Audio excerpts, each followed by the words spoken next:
চশমাটা আগে পরে নিই, নাহলে আমার আবার এনার্জি আসে না। মোরা এক বিন্দে দুটি কুসুম, জেনারেল কাস্ট আর শিডিউল কাস্ট। শিডিউল কাস্টের জন্য 50 টাকা ফর্ম আর জেনারেলদের জন্য বাঁশ। পড়াশোনা করবো একসঙ্গে, সমস্ত কিছু করবো একসঙ্গে, যখন আসবে চাকরির ব্যাপার ওদের জন্য ছাড়। বিনা কারণে শুধু শুধু ফেটে যায় জেনারেলদের গাঁড়। আমরা কি করেছি হে সরকার? আমরা জেনারেল কাস্টটা কী করেছি? মানে 1900 অনেক সালে, সেই 1900 অনেক সালে যখন অজ্ঞ মুচি মেতর শূদ্র বৈশ্য নিয়ে যখন বিভেদ বিবেচনা হতো, তখন এরকম কিছু ছিল যে হ্যাঁ এরা মুচি আছে মেতর আছে, এখান থেকে জল নিবি না, ওর জল খাবি না, এই করবি না সেই করবি না। ভাই এটা 22nd সেঞ্চুরি।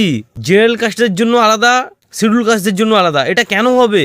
ভাবো, কোনো ছেলে পড়াশোনা করে ডক্টরি পাস করেছে, সেই ছেলেটা 90% মার্কস পেয়েছে, আর যে ছেলেটা শিডিউল কাস্ট সে 60% মার্কস পেয়েছে।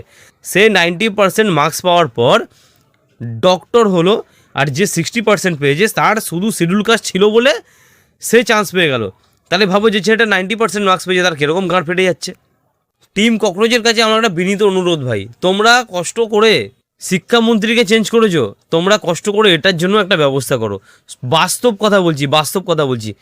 যারা জেনুইন কষ্ট করে পড়াশোনা করে, আমার তো মনে হয় শিডিউল কাস্ট জেনারেল কাস্ট এই দুটো, মানে এই দুটোর মধ্যে ডিভাইডেশন একদম রাখাই উচিত না।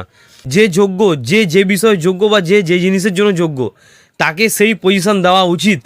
কাস্ট ফাস্ট ভাই ফেলে দেওয়া উচিত। স্যার, আপনার কাছে আমাদের একটা বিনীত অনুরোধ, অ্যাট লাস্ট আপনি এই শিডিউল কাস্ট, শিডিউল ট্রাইব বা জেনারেল কাস্ট নিয়ে ভেদাভেদটা বন্ধ করিয়ে দিন স্যার। আমার সঙ্গে তোমরা কি একমত? ঝপ করে কমেন্টে বলো।